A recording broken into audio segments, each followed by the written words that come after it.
wage, homelessness, and starving or living and thriving. My purpose today is to persuade my audience that federal minimum wage needs to be increased to meet the basic needs without dependence on the government. Increasing minimum wage to reflect the cost of living will not only help to eliminate the dependency upon governments, but also to provide individuals with the self-worth needed to become productive members of society. Imagine standing in a line, waiting your turn just to have your name added to the waiting list. You are here to see your caseworker for your 6-month review for food stamps to help you care for your children. Exhaustion marks your features, and you can't help but feel a little aggravated that you had to take time off from your job when income is the reason that you have to ask for assistance in the first place. After a 2-hour wait with frustration and shame building, the whole time you are finally called back to be told that you are no longer eligible to receive food stamps because you're working 2 jobs. You're dumbfounded. If you can barely make ends meet with assistance, how are you going to do so without? It isn't as though you aren't putting in the effort to be productive and survive, but even with 2 jobs, you aren't making minimum wage. You're barely bringing in enough money to put a roof over your family's head. With the assistance you received to put food on the table was the only thing keeping your family from starvation. Desperation swamps you, and tears roll down your cheeks. This is a scene that happens on a daily basis, and one of many reasons that the government dependency is becoming an everyday terminology. Regardless of how many hours you put in at minimum wage, in most areas in America, it isn't enough to meet your basic needs. This form of financial enslavement is part of a never-ending cycle that much of the lower class gets stuck in and spend much, if not all of their lives, trying to crawl out of. Due to this dependency, self-worth is something you find little of in the lower-income households, because it seems that no matter how hard you work making minimum wage, you can't find your way out of the system. Today, I will explain how the current federal minimum wage of $7.25 an hour is not enough to support an individual, much less a family with today's cost of living, and how raising minimum wage will not only eliminate government dependency, but also help to produce productive members of society. According to the United States Department of Labor, federal minimum wage is $7.25 an hour. This is directly reflected by the North Carolina Department of Labor and sets the state minimum wage at $7.25 an hour also. Now let's do the math. $7.25 an hour times 40 hours a week is $290. This is before taxes. $290 at 4.3 weeks is $1,247 a month. And we still haven't gotten to the taxes.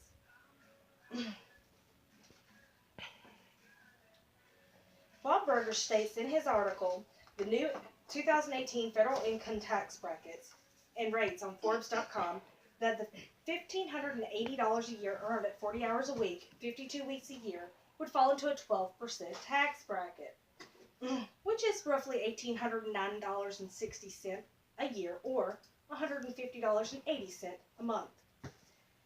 Amelia Johnson wrote in her article, The Cost of Living in North Carolina, on smartassets.com, that North Carolina has a fixed tax rate of 5.75%. This comes up to about $867 a year, or $72.26 a month. So that we establish that minimum wage at 40 hours a week times 4.3 weeks provides a monthly income of $1,247. If we have $1,247, we take away the $150.80 for federal tax, the $72.26 for state tax, we are left with an income of $1,023.94. Now, for the purpose of time management, let's ignore the fact that we never mentioned Social Security or Medicaid. That would also come out, and on average is about equal to the taxes that we have discussed. So for an individual that worked 160 hours a month at minimum wage would bring home well less than $1,000 a month. Could you survive? So now we have less than $1,000 coming in for the month, and over our head in bills. Nothing extravagant, rent, power, medical, transportation to the job, that just isn't cutting it at this point. And we realize we need help. After racking our brains and sucking up our pride, we reach out to the local government for assistance.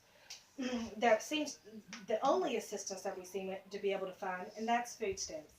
The North Carolina Department of Health and Human Services defines food stamps as a federal food assistance program that provides low-income families the food they need for a nutritionally adequate diet.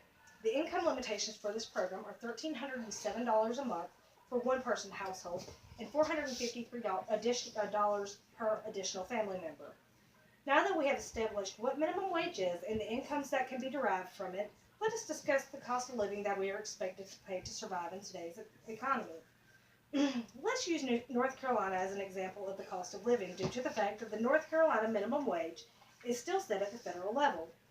According to Amelia Josephson in the cost of living in North Carolina on smartassets.com, to rent a home in North Carolina, you are looking at a median rental income of $815 for a one-bedroom, $933 for a two-bedroom, and $1,119 for a three-bedroom. Now keep in mind, we just established that at minimum wage, an individual brings home less than $1,000 a month working full-time. This is just for a roof. No power, food, doctor bills, and the cost of transportation to get to and from the job or jobs that aren't covering your basic needs. And already the income from one job is poof, gone. Now, after looking into how the cost of living is in no way equivalent to the minimum wage, let's delve into the effects of minimum wage on an individual's mental state and sense of self-worth. Call it prideful if you will, but giving your all and still having to ask for assistance can instill a sense of shame, not only on an individual, but also on families that may get picked on for not having basic items, such as a coat or a book bag due to the financial difficulties at home. It takes away a person's self-worth to know that your all is still not enough. Some say, well, if you got a better education, you could make more money and pull yourself out of poverty. To these people, I say, after working more than 40 hours a week, just for a roof over your head, and trying to find time so that your children don't feel neglected as well as poor, there is an extreme lack of time, energy, or money left for school. The federal Pell Grant may help with the cost of tuition, but it is not enough to make up the bills that not being paid because you would have to quit that second job that you have so that you have time to attend school. This leads to the collapse of the American dream for many, and a sense of hopelessness for most that find themselves in this particular predicament. It is next to impossible to become a self-made man or woman when you are doing things the right way, but have nothing upon which to build you a foundation. In conclusion, with an increase in the minimum wage, we can change lives. We can help families to prosper in today's society. We can bring about a change in a culture that is becoming more and more dependent on government handouts just to meet basic needs. This change is more than just profit and loss. It could potentially be the difference between homelessness and starving and living and thriving. Let's not stand by and let the government continue to increase the cost of living without the means of meeting it. Let's begin to wean ourselves not only from our financial enslavement by our government, but also take back our self-worth that has been stripped from us by poverty. This is America, and home of the American dream.